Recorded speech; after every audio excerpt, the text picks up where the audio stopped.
Definitely, I think so. But, that's how we want to play all the time. Unfortunately, we do not do that. But tonight could be what we look like. I mean, that's a really good team over there. And they've been doing really great things all year long, both sides of the floor, home and away. So we take away from this that we can compete at the highest level, but we know that we have to play this way every day here on out.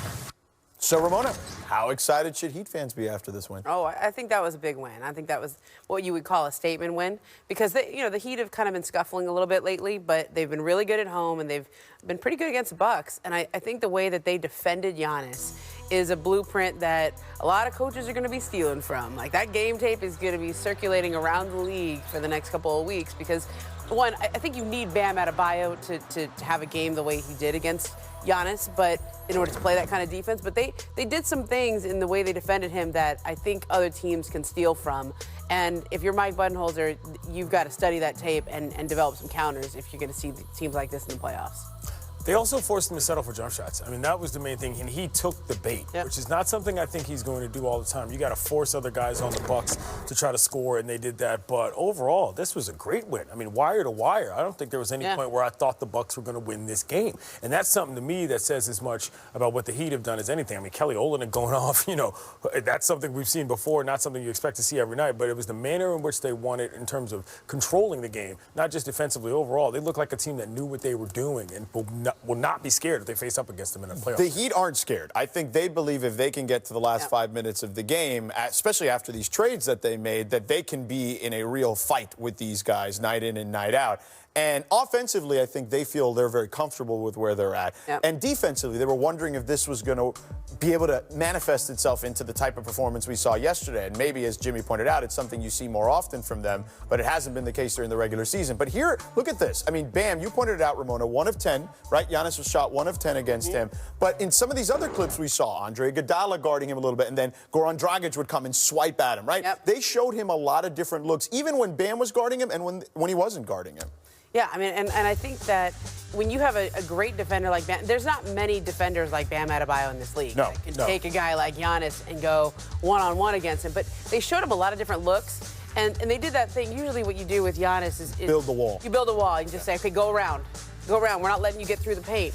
They didn't build the wall. They just kind of like showed the wall. Right. And so they would show it, and then they would pull it back, and it was, I don't want to say it was confusing, but what they did is exactly what we said, Clinton. They dared him to settle for mid-range jumpers, and that's when you're Giannis and you're as good as you are in the paint. That is settling. Yeah. And he has proven this year that he can make those, but that's not what the Bucks want to be doing. It was their best defensive execution. It was their best defensive game of the season for me from an execution and a scheme standpoint. Sometimes you don't put those two things together. Both of those happened last night, and that's what happened with the Bucks. Yeah, for sure. And to your point, Remona, it kind of was like the wall was like an accordion, right? It kind of expanded in and out occasionally depending on what was happening, because they did a nice job of getting out to the three-point shooters too. In the first half, Milwaukee shot only 25% against them, and Giannis had only scored 6 points. So, they had done a good job, as you pointed out, Clinton, wire to wire against them. And this is what Pat Riley envisioned, right? When he made those deals, he felt like, you know what, this thing can be had. That the Bucks may have some holes, right? Particularly Giannis in his game offensively.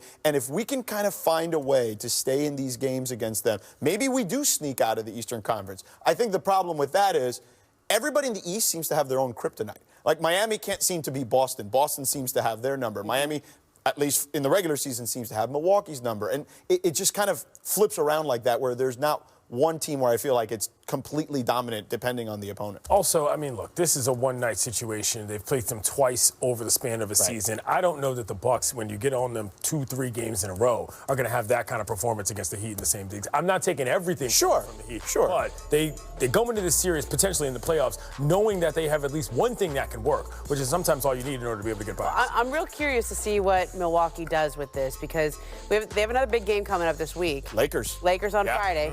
They beat the Lakers in Milwaukee. The Lakers, of course, were at the end of a road trip and maybe didn't give that everything. But the Lakers have a guy who can do a reasonable approximation of what Bam Adebayo did and Anthony Davis. Now, he's been a little banged up, but if the Lakers throw the same kind of defense at them, I think then we do say there is a blueprint. Yeah, I could see Frank Vogel taking a page out of Eric Spoelstra's book and doing something there. All right.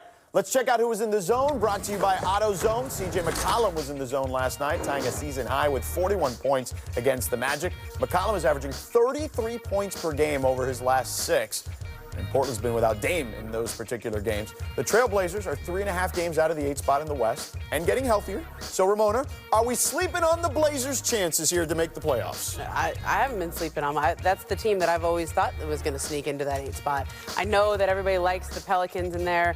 That would be a great matchup for the league. That would be so many great storylines. But to me, with that veteran team, it's hard for me to count them out. It's hard, especially with Dame appearing to be close to coming back from that injury. If they can stay healthy, and they have a second easiest schedule down the stretch, it's hard for me to see them miss the playoffs. Yeah, but between Nurk, Dame, and then Zach Collins, who to me is the most important player on this team from an injury standpoint, maybe only because when he went out early in the season, it was like, well, I'm not sure how far they can go because of him defensively and rebounding inside.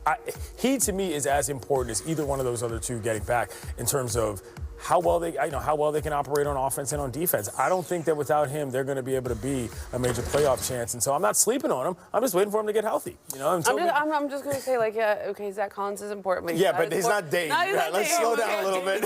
I love you, though. No, but from a chemistry standpoint. My point is that from a chemistry standpoint, they're not getting that far anyway if he doesn't get back. Sure, they might be a better team by a lot with Dame, but without Zach, I'm not counting them to go anywhere. Yeah, and offensively, he helps them stretch the floor from that position. I get what you're saying when it comes to that. But I'm in on the Pelicans at this point. 538 has them as the team that's going to get into the 8th spot. I think that they're playing really well since Zion's been back. They went from in the games that he's played, they were the 23rd ranked defense. Now they're a top 10 defense since he's been back. We know what he does on the offensive end for them. So I just feel like the Pelicans are trending in the right direction, and there are a lot of questions about the Blazers with the health. It's if they get healthy, right? To me, that's the thing. Yeah, I would like to see the Pelicans in that 8th spot, right? I think so would everybody in this league. And all of that's the easiest schedule, the way they've played once Zion's been back. It's just I have this faith in Dame Lillard just because I've seen the man's work. Schedule is a big thing for me for the Pelicans. That team getting it back together with Zion coming the way he is, I think that helps them a lot. It's obvious, but I think it's real. Yeah,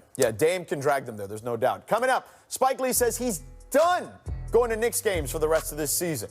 Is it smart for the Knicks to potentially isolate their most famous fan? Well, we'll discuss that. Stick around. But first, it's time for our distant review.